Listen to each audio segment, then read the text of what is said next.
and welcome to the latest Science of Sport podcast. I'm your host, Matt Solomon, and today I'm delighted to be joined by Phil Price. So Phil is a senior lecturer at St Mary's University, and he's also written the book, The Science of Hybrid Training. So who better today to discuss how you can improve your hybrid performance than Phil? So without further ado, it's time to welcome him onto the show. So Phil, welcome to the Science of Sport podcast. It's a pleasure to have you here. Thank you very much for having me. Thank you for joining us. So can you give us a quick introduction as to who you are and what you've been up to until now? Sure. My name is Phil Price, and I am a lecturer at St Mary's University, where I teach on our strength and conditioning degrees and our biomechanics degrees as well. That ranges from our undergrad. We've got actually 2 masters in strength and conditioning, and we have a prof doc there as well. My PhD was in bioengineering. I had a focus on knees because mine didn't work. Since then I've tried to move, not necessarily away from it, but certainly the skills that I've learned during that PhD I've now applied to other ventures. So one in particular is I am part of the HIFIM research team. So that's high frequency impulse for microgravity. It's a pretty much an exercise equipment to be in spacecraft to help with maintaining bone mass, muscle strength, all that type of thing when you're in microgravity. So that's a really interesting and really exciting area of research that I'm pursuing with a really good research group. And then also I run the Progress Theory podcast because I just wanted to talk to as many people as possible, because originally I was seeing a lot of disconnect between what coaches were saying and what academics were saying. They seem to be at each other, which didn't make sense to me. It's like, clearly you have different skill sets, you learn off each other, don't you? And that's where the questions and the progression goes from. So I started it because I wanted to just learn more, and recently had a season when we focused more on hybrid training, and I did some research on top of that, and since then I've developed it to become my sort of little research area. So I'm starting all that up at the university, and also wrote up my findings currently in a book called The Science of Hybrid Training, which you can actually see behind me. Nice product placement there. Yeah. So that's where we are now. Clever, mate. Wise. Excellent. So obviously we're here to discuss the whole hybrid training thing, and that's got pretty popular with things like Hyrox in the last couple of years, really kind of booming. But before we get on to how to train like a hybrid athlete, can you talk us through what that actually is? Because I think some people will be like, right, okay, well, hybrid, yeah, a mix of two things, but what are they, and how does that work? Yeah, certainly. And to be honest, I guess if you asked hybrid to someone what they thought it was, you're going to get a different answer each time. It feels like it's one of those buzzwords at the moment, a bit like functional, and everyone's using the word functional in various different ways, and in the end no one actually knew. And certainly we seem to have that within our culture at the moment. People are adding things together to create new things, which is great. But as soon as you add 2 things together, it's like, oh, hybrid. In terms of training, it was originally coined in a book by Alex Viada back in 2014. And he did it when he was a powerlifter and started competitively running. So the idea behind it was around, I'm still going to be competitive in one sport, but I'm also going to try and be competitive in another. And quite often the physical qualities needed to be very successful at those sports don't always complement each other. So you might have weightlifting and triathlon, you might have powerlifting and cycling. So that's my definition of hybrid. You are actively trying to pursue performance in 2 sports, and so you're managing the training to be good at 2 sports. You're not necessarily training one aspect to get better at the other. So, for example, if you're a runner, you add in your strength training to improve your running performance. You're not adding in strength training so you can become a better powerlifter. You're adding in strength training to become a better runner. So to me, that's concurrent training. And many sports require you to be both strong and fit. So the idea that Hyrox is this brand new hybrid sport, it's like, well, hybrid sports, if you include both strong and fit people includes rugby, it includes decathlon, there's a variety of different sports. So that's where I think the distinction's made. Like, I think Hyrox is great. I compete in it myself. I say compete, I attempt it. I'm not the greatest athlete. You're present. Yeah, exactly. But it's kind of like its own sport. You train all the individual disciplines to get better at that one sport, because it's measured by your overall time, isn't it? Whereas if you're a hybrid athlete, you are actively trying to you might have powerlifting competition in March, and then you have a triathlon in June, or you might be one of those people that at the moment there seems to be this hybrid community where they're creating challenges where they perform, I don't know, a powerlifting total in the morning, and then they've got to hit a certain time in their triathlon in the afternoon, for example. The crazy challenges where it's on the same day. And obviously, these all require different methodologies for training. So that's why sometimes for me it's quite important to have a distinction of what hybrid training is in comparison to concurrent training. Technically hybrid training is concurrent training, but not all concurrent training is hybrid training. That's a really interesting definition. It makes it clear as to how that goes in terms of why you're doing the training, as opposed to, for example, saying, right, we just want to improve our sporting performance in one thing, therefore we're in the gym or we're going for a run or whatever. Why is this then popular? Because obviously you said it's crazy. Like it's a little bit. It's difficult, right? Like you can't just rock up and be like, right, I'm going to go hit a 500 kilo powerlifting total and then run a sub 1:30 half marathon or something. Like it's difficult for the normal person. I think it's popular because we're getting to a point where people have always just focused on one sport, and people then come to sort of at the end of their career in that one sport, and they're like, well, I still want to be fit and healthy, but I just don't want to focus on one area. I want to do this, I want to do that, and all of a sudden they start training for multiple things. As that gets popular, that's now seen as an avenue for younger athletes coming through to do the same thing. And there's this idea, I think, or culturally, where people feel like, I want to just be in really good shape that I can pursue anything that's presented to me. People make all sorts of slogans, don't they? You see it all over social media, but it is kind of attractive that thought that you can develop a physical body that enables you to do one thing on one day, and then if you get asked of it, you could do another thing on another day, and you're not necessarily going to create new world records or anything, but at the same time you're going to be able to do a pretty good job. And people, if you program for that well, that's actually really quite impressive. I think once you get to the elite level in one particular sport, like very few people can actually reach that. However, multiple people can become very good at multiple sports. And then you've got some people who are elite in being able to combine multiple sports. I guess you could argue that CrossFit athletes are quite like that. I think people are becoming more aware of what it takes to be the highest level at one sport. I'm not going to be able to get there. I don't want to get there, but I like to be pretty decent at multiple things because I find that more entertaining. And it's just created a culture or community from that. And I think it will develop into more sports coming out of it, because there's a pool of athletes who want to try new things. And when you have that attracts money. So it's going to lead to more competitions. I think, there's an ethics games or something like that. There's going to be a new form of high rocks, I reckon, in the not too distant future. There'll be some form of more sports that come out where you are required to be more strong and fit rather than just good in one area. And do you think they'll get more extreme as well? So obviously, like high rocks is difficult, and the top athletes will do it in under an hour or whatever. And there's a lot to be done in there. So there's 8 kilometers of running and 7 or 8 stations. Right? I've not done it myself. I've got a colleague who's pretty good at it. He talks about it, and I kind of understand it, but I'm not an expert. So there's a lot to be done in a short amount of time. But do you think that'll get more and more extreme? So instead of 8 kilometers, you're going to go 16 and more stations, for example? Yeah, I think so. I mean, high rocks is in its infancy. So we're starting to see more and more world records being broken because the world records are relatively new. I think that will hit a plateau where we see less of them.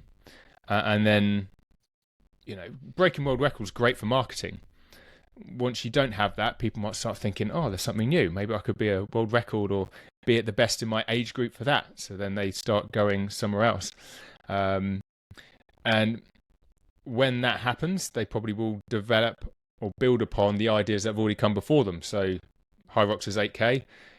Who knows to say they're going to have some kind of half marathon where you've got to squat 100 kilos after every kilometer or something like that.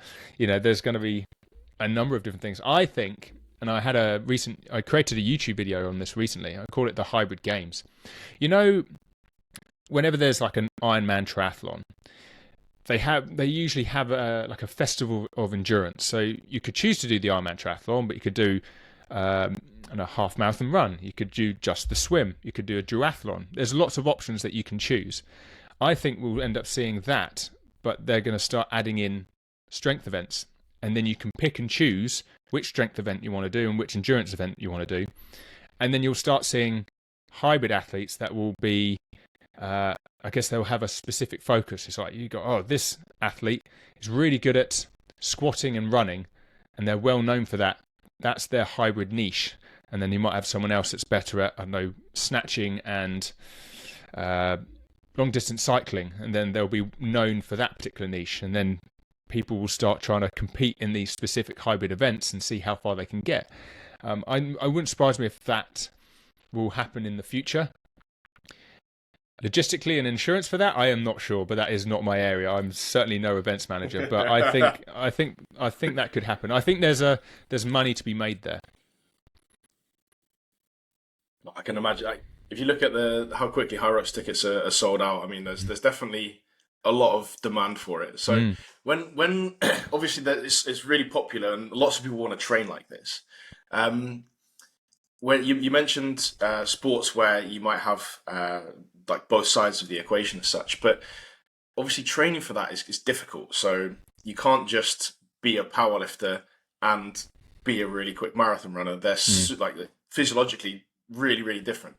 But even down to the training level, you can get like an interference effect, right? So can you walk us through what that might be and why it then comes into play with hybrid training?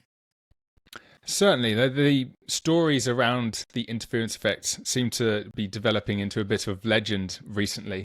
I won't go into that in too much detail, but just as an overview, if you look at some of the recent papers where they've tried to provide an overview of where an interference effect could occur, you'll have, say, a bar chart where you've got strength-only performance. So someone's done 12 weeks, they've only done strength training, and they improved their squat 100 by 100%. Then you've got a hybrid or concurrent training athlete who's training both endurance and strength. And then they'll see that their strength only improved 80% of what the strength-only group did. So that 20% difference, these numbers are arbitrary, but that 20% difference, I kind of see, well, that's an interference effect. You know, the endurance training that you did interfered with your strength development, and that's why you're seeing that your strength didn't develop as much as the strength-only group. So there's a number of different things that can affect this, and a lot of them are factors which would affect any type of program. So, you know, your poor sleep, poor nutrition, all of those types of things. There is fatigue as well, and kind of specifics fatigues, because different types of training will elicit different types of fatigue.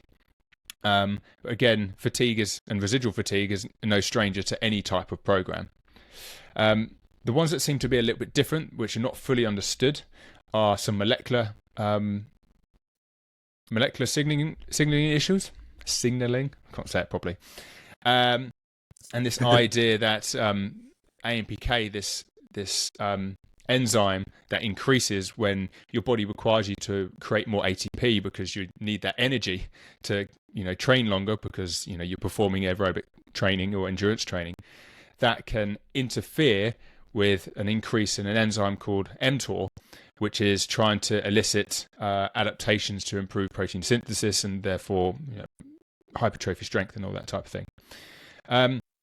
And the reason why it's not really fully understood is that the research they've done in rats is so that as soon as AMPK increases, mTOR completely shuts off.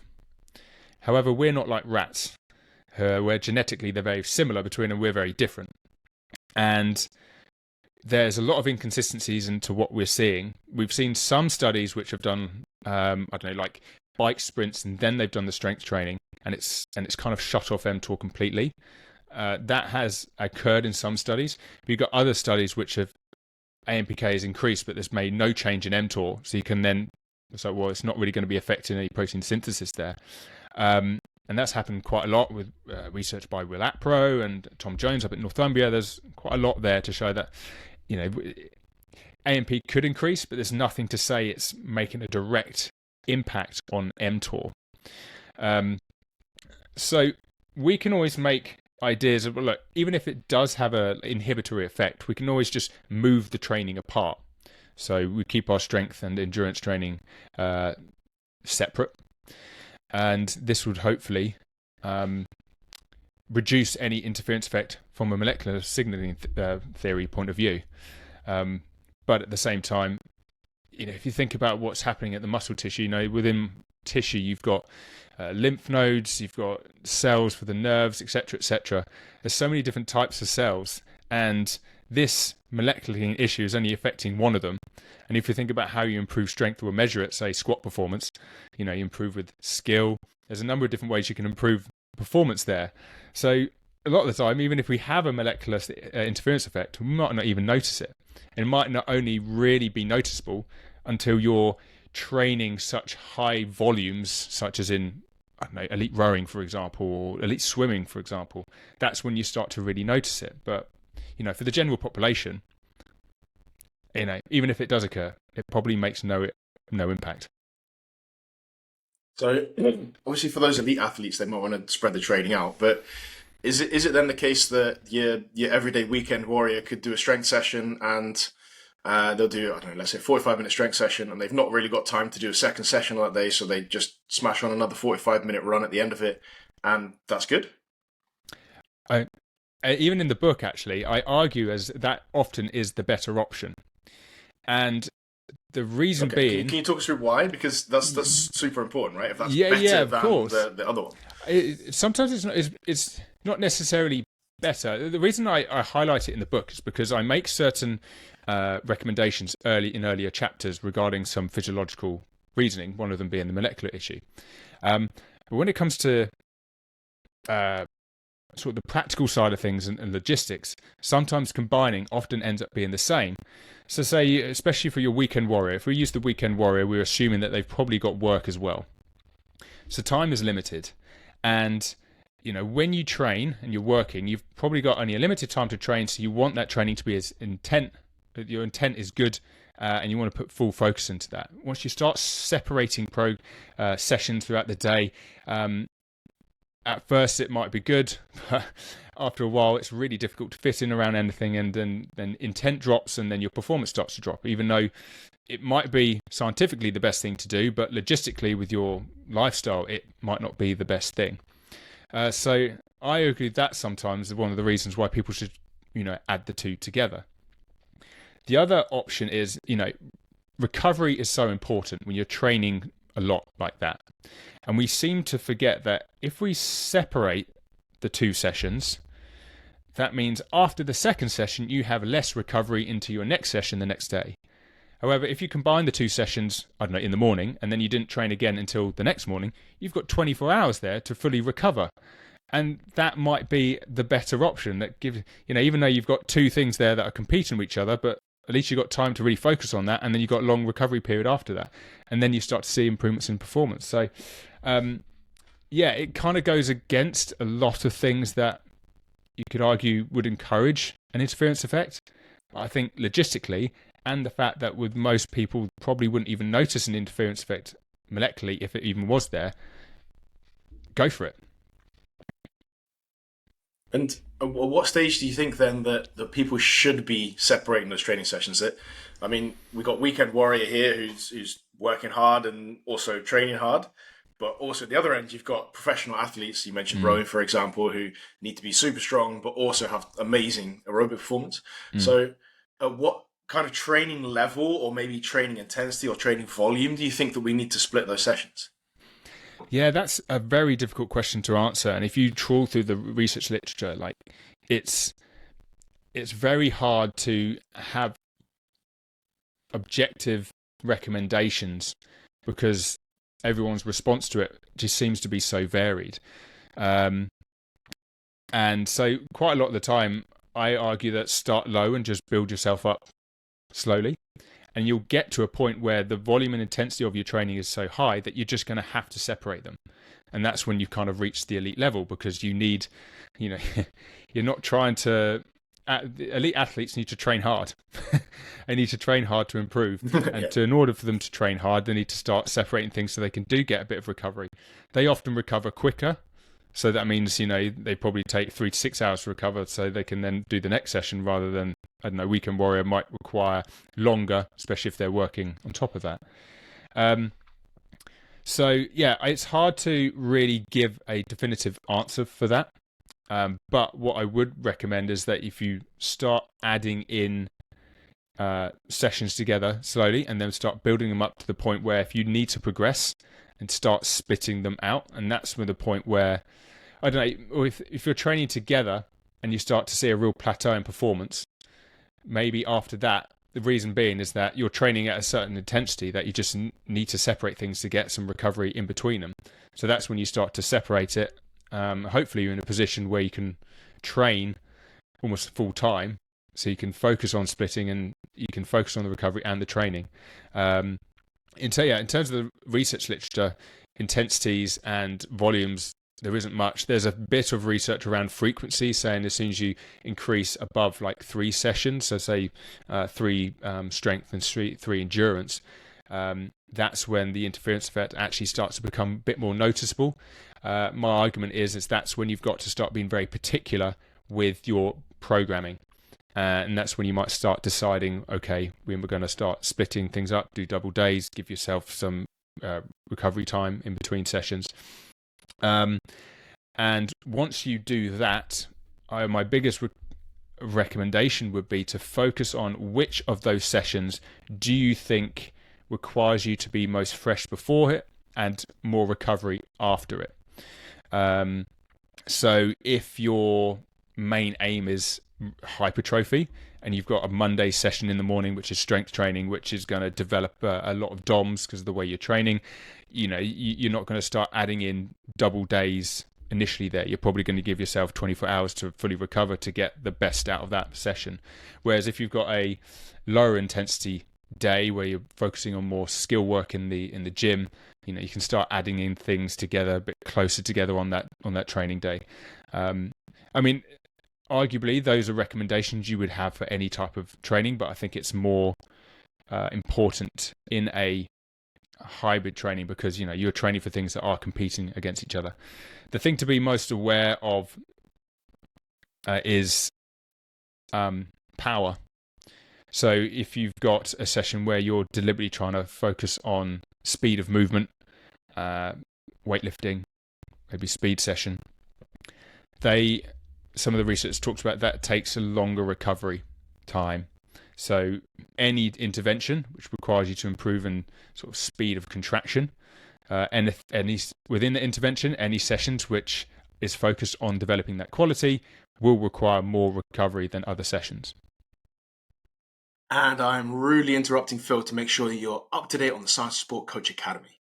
The Coach Academy is an overgrowing library of sports science courses which are broken down into bite-sized chunks.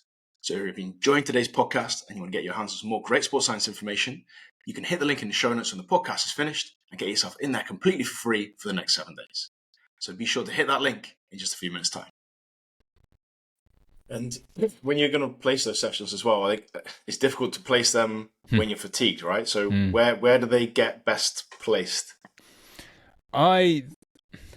Sometimes it depends on the athlete. And the only reason that I say that was some athletes that I've worked with, like I think, right, let's do it in the morning. You've had full 8-9 hours sleep. That's when you're most fresh. Let's do it there. They hate weight training in the morning. They just like running in the morning, usually because they come from an endurance background. So then you make changes, but that's based on preference, personality, and working with the athlete. Most of the time, I would put the strength session first. And if it's because in terms of the research, if there's any interference effect that has happened, usually it's due to session order. So they've had endurance before their strength training. So I would have strength training first, and I'd also have it in the morning when they're supposedly most fresh, and then I would start moving things around that from then. And when it comes to then training these qualities, obviously you've mentioned the order now, but what might sessions look like? So you're a hybrid athlete, you want to hit those two different factors. Does that look different to what you mentioned earlier, where you might be just complementing your one sport with some gym work, as opposed to going high on this and high on that? How do they differ compared to a traditional setup? So I would have two approaches to this, and again, this may be down to preferences. So I would try and have the sessions, training sessions, look like they're training for the sport as much as possible, usually for buy-in, and that helps develop those. If you're training to be a powerlifter, you want your training sessions to at least resemble powerlifting training. The other things you can do is around consolidating stresses, and this is probably the strategy I use the most. So, for example, I might have a high force, very sort of power output beginning of the week, and then that will so intensity is high, and then that will slowly ease down throughout the rest of the week, and then my sort of like long duration, slow work would increase towards the end of the week. So you might have like your high force stuff on a Monday, and you might have a very long run on a Saturday, for example. But because I'm consolidating stresses, I'm seeing as like high force output on a Monday. So I might have my strength session and then follow that up with sprints, if running is my endurance run. And that's just because I haven't seen my strength session and my endurance session there as separate. I've seen it as one session, and I am trying to work, high force outputs and utilize them using exercises that are similar to the sports that they want to get. So it might be, I don't know, squats, power cleans, and sprints, something like that, and sort of plyometric work. You could look at that and think, well, that's just a strength and endurance session combined. So no, I want to see that as one session. I'm working the high force output qualities at the beginning of the week. That's why that session looks like that. And I wouldn't have that in the later of the week, because that's when sort of I have probably increased the amount of, let's call it zone 2, long duration running towards the end of the week. And I've kept them separate because of reasons around recovery. That's really interesting. And when it comes to then, you mentioned like getting close to the sport. Obviously, when it comes to like a hybrid event, for example, and you mentioned things like doing a really heavy lift in the morning, and in the afternoon you're going to do a triathlon or something crazy. Obviously, you can't train like that every day, right? Like just like strong men can't train every day, because otherwise they just destroy themselves. So how close should the training be to the sport itself? I mean, look at high rocks, for example. If you were to do a high rocks every day, after 2 weeks, like you would just be in a pit of despair. So like how do you train for something without necessarily training that sport itself all the time? Yeah, no, that's a really good question. And one thing I quite like about this concurrent hybrid training methodology is that it is very GPP, and you could probably spend a lot of time in that area. And then once you get into more of a SPP and focusing more around higher intensity work, for example, or an increased volume of higher intensity work, obviously you can't really stay in that block for that long. So because of that, you probably start to have either event simulations or some form of variation of what you're going to do. And then that will expose you to very sport-specific intensities, but also develop some accustomation to the fact that you'll be doing certain things in a state of fatigue. Because your body needs to adjust to be able to do that. But at the same time, it's probably something that the body can't do all year long. So that will be a more like specific prep leading up to it. Have you ever read How to Skate 10K? I'll email it to you afterwards. But he talks a lot about his Van der Poel. He was a speed skater. Oh yeah, I know which one you mean. I have not read it, but I know which one you mean. Yeah. And it really highlights the simplicity of training, and just how much time he spent in his like general preparedness phase. And I see hybrid training very similar, because you are just dealing with two things. Just train hard on both of them, but don't make huge changes. And over time, your body sort of adjusts slowly to the fact that you are doing strength and endurance training at the same time, but not to the point where the intensity increases so much that you just start to plateau and start to fatigue.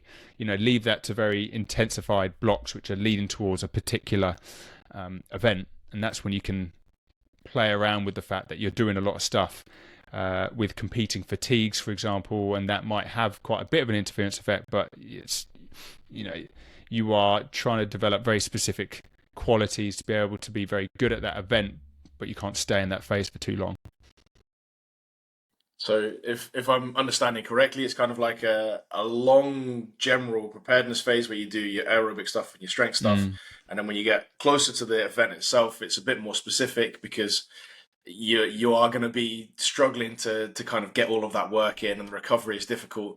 And eventually I imagine you taper because you've just done a really heavy, intense training block. And then hopefully your performance is better. Yeah, exactly that. That's much better put than I did it. So... No. You've gone through an amazing summary of everything that happens. I've just picked up on the bits that you said and put it into one sentence. But when we bring all of that together, what might a week of training look like? So you've walked us through how the intensities might vary, but what might? So you mentioned you compete in high rocks. What might a high rocks training week look like? Okay, in the GPP, I would keep things very basic. I'd have exercises where I'm trying to develop strength and probably rate of force development on the Monday. Sometimes I spread that out to Monday and a Tuesday, so I might have a heavy work on a Monday, more explosive power work on the Tuesday, and then as we go into the sort of Thursday, Friday, leading into Saturday, I'd have my sort of long aerobic work on the Saturday, but the running work that I would be doing would probably more interval based earlier in the week, leading to a bit more of a tempo run maybe Thursday, and then a long run on the Saturday, for example. So it's just kind of like certain things I'm doing high force output all at the beginning of the week, including sprints or intensity interval work, and then as I'm slowly leaning it down towards the end of the week, my overall strength work is probably dropping, maybe work on skill work, more on exercises where I guess time under tension because of the requirements of the skill might be more sled work, all those types of things happen on like a Friday, and then just running on the Saturday. So that's kind of like like an overview. So even though it's not like a very event specific, I'm still going through the movements that are needed for high rocks, like the sled push, sled pull, all of those types of things, but more and more of a circuit type of form. So I'm kind of going through the motion with it. So it's like strength training, but it's sort of lower intensity, higher volume type work. So you can see low volume, high intensity at the beginning for strength, and then higher volume, low intensity at the end of the week, and then you get the opposite when it comes to the endurance training or the running. I'd focus more on running if it was high rocks. Yep. Excellent. And for anyone who's listening who thinks, okay, this is amazing information, I'm going to go and then obviously try and apply some of this. When it comes to the other important things that you mentioned, which we've not really touched on, things like recovery and nutrition, are there any tips and tricks you've got for that in order to really optimize hybrid performance? Not in terms of very specific things you can utilize. My biggest recommendation is enough sleep at night, which is pretty much obvious for everyone. But try and get as much protein, particularly leucine, in between sessions, especially if there's 3 to 6 hours in between. So it's not me saying, make sure you get your branch chain amino acids in because you need to go get a supplement. It's more like, eat some form of protein that is rich in sort of leucine, because there are receptors that are very receptive to leucine, and that would help improve protein synthesis after your main strength session. And then hopefully if you've got more there to enhance that, even if AMPK rises, it shouldn't be affecting it too much. So make sure that you are replenishing your protein, and at the same time replenish any muscle glycogen as well that you may have used. So, during a weight training session, muscle glycogen can drop like 20-30%. If you're doing like high intensity endurance training, you drop much quicker than that. So more intense endurance work that you're doing, the more carbohydrates you'll need afterwards. So nutrition is really, really key, especially if you're doing double session days. And where do people find the leucine? So you mentioned branched chain amino acid supplements might not be necessary, but where can people find it in food? I think it's quite. I'm certainly no nutritionist, but it's certainly present in a lot of meats. And I had a conversation with Tyler Churchwood-Vernet, who does a lot of work on protein and sort of concurrent training, and he was saying there was no real difference in comparison to if you used whey, soy, plant, or even casein. Like they were saying, long term there wasn't much difference. Short term, a little bit of difference just because of how well it's broken down within the body. So whey is much quicker than casein, for example. So short term, it looks like it's better, but long term, there was no real difference in terms of protein synthesis for concurrent training between different protein types. So really, any good protein source or high quality protein source. I did ask what high quality meant, and he was saying how what was the example? There was a few examples, I actually forgotten, that he said were probably considered more low quality, but they're not ones that people have regularly. We also talked about the increase in bug protein, insect protein, which is making a comeback. Yeah, is that going to be a thing? It might be. It's cheaper, I think. Yeah. It's getting big, I think. Okay, it's, yeah. Can't imagine me sitting there eating maggots in front of the TV in the evening, but yeah, maybe one day if it's broken down into a powder, you might be like, I can't even notice. I don't know, like the pea proteins are pretty grim, mate. I don't really want. Yeah, it's thicker, isn't it? Not a big fan of. It smells like peas and vanilla. Like, I don't know. I'm not bashing protein supplements. I use them too, but anyway, that's we're digressing, and I'm detracting from your amazing information. Phil, where can people find more about you and what you're up to? Yeah, so I'm most prevalent on Instagram at Dr. Phil Price, and obviously I host the Progress Theory, so definitely check out. They've got an Instagram account, but also I'm trying to push the YouTube channel where all of our podcasts are up there, and I'm also doing additional video essays there as well. So definitely check out the YouTube channel. The Progress Theory podcast can be accessed from anywhere that you can get podcasts. And I guess, if anyone is interested in the book, The Science of Hybrid Training, it's available on Amazon. I self-publish through Amazon, so that's the only place you can get it. Perfect. Phil, massive thanks for your time and effort. It's been a pleasure, and look forward to speaking again soon. Yeah, thank you very much. Enjoyed it. Cheers, buddy. And that's it. Once again, a massive thanks to Phil for all of his hard work on today's podcast. I really appreciate it, and I'm sure you do at home too. Before you leave, I want to point you in the direction of the Science of Sport Coach Academy. And the Coach Academy is an overgrowing library of sports science courses, which are broken down into bite-sized chunks. So if you've enjoyed today's podcast and you want to get your hands on some more great sports science information, you can get yourself in there completely for free for the next 7 days. And what's more, every time you complete one of the courses, you'll get a certificate of completion, which will prove your ongoing education. So hit that link in just a few seconds' time. And if you have enjoyed today's podcast, it'd be fantastic if you could recommend us to a coach, a colleague, an athlete, or a friend. That means that we can keep bringing you the best possible guests and best possible content. And that's it. Once again, a massive thanks from me. I'm Matt Solomon of Science of Sport, and I'll speak to you next week.